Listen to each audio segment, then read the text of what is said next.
yesterday gave you my top 5 list of most disappointing starts of 2023.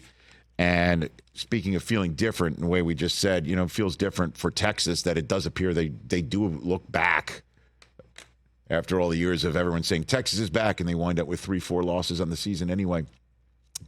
It just feels as if the Bengals are in trouble. A team that has started 0-2 previously, before, and in recent years, and they make AFC championship games. This one just feels different because of the way that Joe Burrow looks. We have a set of eyes. And I tweeted out during the Monday Night Football game against the Rams, their lone win to this point. Hey, Joe Burrow looks like a shadow of himself, and that's a shame. Now, he did win the game, and Jamar Chase had his best game of the year, and Burrow was just limping around and somehow got through it with Aaron Donald in his direction. Not so against the Titans. I honestly thought that win against the Monday night against the Rams would catapult them. That, okay, they've now turned the page, but they're now 2 games under 500 again. And going into Arizona, this is beyond losable for this team. I think I'm going to pick Arizona. They've just looked better. They have. More consistent, I guess. If you were to choose the team that's looked better, been in more games, has a quarterback that does more for his team in terms of affecting wins and losses and moving the football looking mobile. Right. Yeah. It's Josh Dobbs instead of Joe Burrow, and I cannot believe I'm saying these words into a microphone, but it's a fact. It's kind of wild. The team that you thought would come into the season tanking for Caleb Williams, even though I keep saying there's no tanking in the NFL. You just keep removing players from your roster who can help you win. That's the way that you start pruning the tree so losses start growing on the branches. They're 1-3, just like the Bengals, and I would say the Arizona Cardinals have a better 2023 path right now towards getting back to 500, the way that they're playing, than the Bengals, who looked like they were turning down opportunities to hit Derrick Henry back, which happens a lot in this league. And, it's not my job to put my body in front of Derrick Henry, and I'm thankful for that. As on the back end of my London trip, I'm going to see him, and I cannot wait. I haven't stood next to him since he showed up on our set in Miami at the Miami Super Bowl. I think he's probably the same size. Yeah. I just can't imagine someone like that in pads and a helmet just whooshing his way downhill. But this team has not turned down physical play in the manner in that I saw them do it against Tennessee. So Kurt Warner, my Hall of Fame friend, who I am calling Titans-Ravens in London on the back end of my trip that starts this weekend with Bills-Jaguars on NFL Network, he was on What the Football with Susie and Amy, Susie Schuster and Amy Trask. Get it where all podcasts can be acquired. He was on yesterday, and they asked him about this whole concept of just sitting Joe Burrow down until he's ready to play, that maybe the Bengals should have done, and that horse may be out of the barn. But his 2 cents on Joe just taking a beat to get back to the Joe Burrow as opposed to the ice-cold Burrow we're seeing. Joe Burrow. I don't think they should be playing him.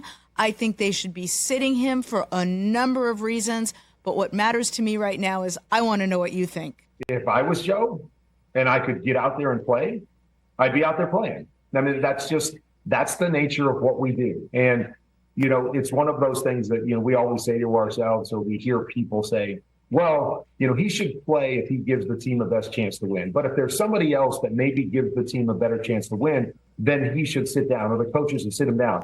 I can tell you that I never thought there was somebody that gave our team a better chance to win. It didn't matter if I was beat up, I was on one leg, I was limping out there. That's just how we feel as competitors, is that our team is better when we're out there. It's not like we're playing 162 or we're playing 82 games. We've got 17 of them. It's one of those things you always have to leave it up to the athletes, especially those superstar athletes, that if they believe they can be out there and be effective, you put them out there and you let them, give it a whirl. Yeah, and see, as a sideline reporter, I look at that and I think, okay, with the Aaron Rodgers injury, the calf, the Achilles, it's so connected. I worry about, could that be something that's symptomatic of a greater injury?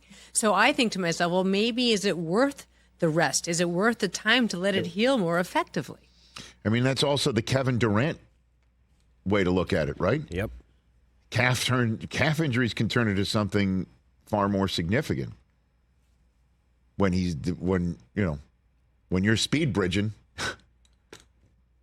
all your way to Southern California to try and get that surgery. But that's the whole point about this, too, is that the time to have rested him is when Jamar Chase said we should rest him. Yeah. Well, Jamar Chase was like, look, week 5, we don't need you.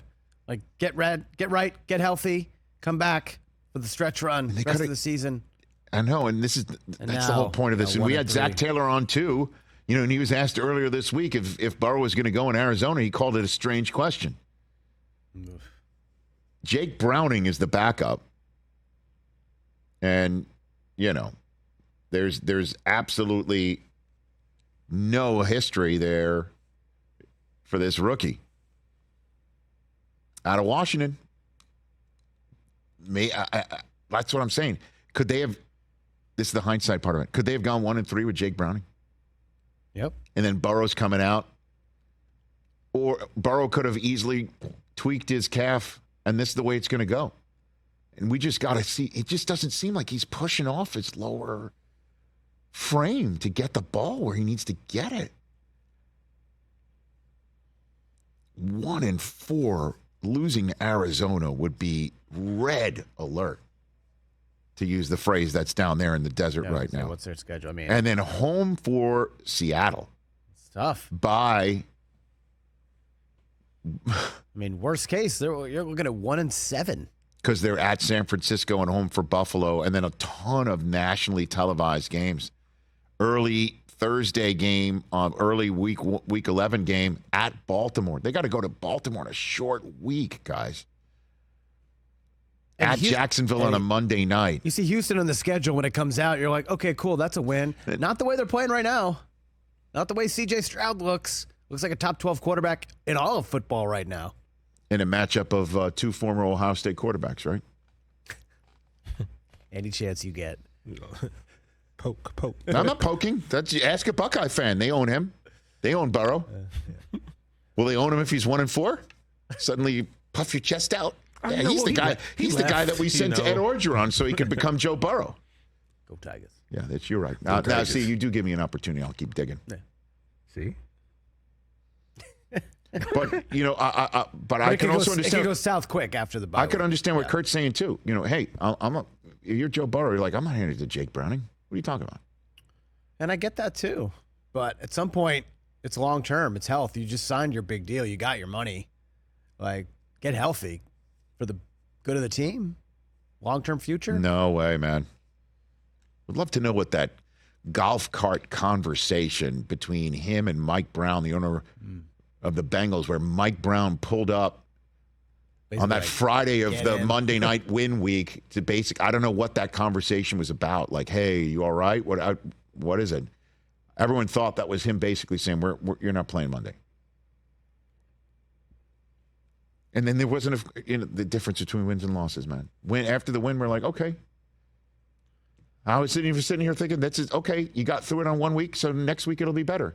And then he'll be better, and then he'll be better, and then suddenly we won't be talking about the calf. And instead they get punked in Tennessee, and that's all we're talking about.